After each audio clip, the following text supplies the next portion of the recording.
Meantime, calls from elected Democrats for President Joe Biden to drop out of the race continue, with more expected in the coming days. But so far, the president remains defiant, saying he is not going anywhere. Washington correspondent Trevor Shirley in D.C. with more. Trevor?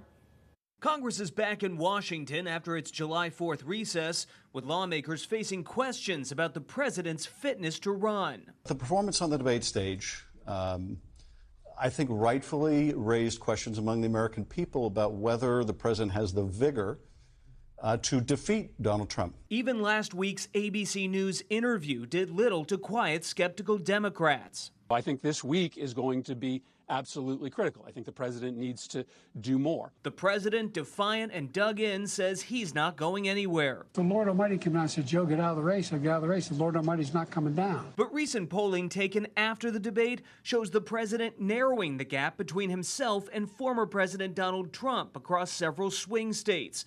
Despite the Biden campaign's optimism, several Democrats still aren't convinced. The stakes are very high. Yes, this party wants to make sure that we are in a position to win. Republicans have also questioned the president's fitness to run. I do not believe that Joe Biden has the capabilities of serving out the rest of this term, let alone running for president. Although it's unclear if a Biden exit would help or hurt Mr. Trump's chances of winning back the White House. And this is an existential race.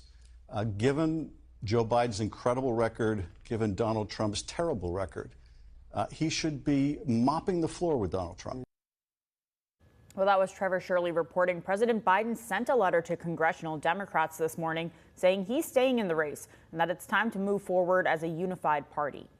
Republicans are gearing up for their national convention next week in Milwaukee. There, the party will officially nominate former President Donald Trump to represent them in the presidential election. The convention runs July 15th through the 18th.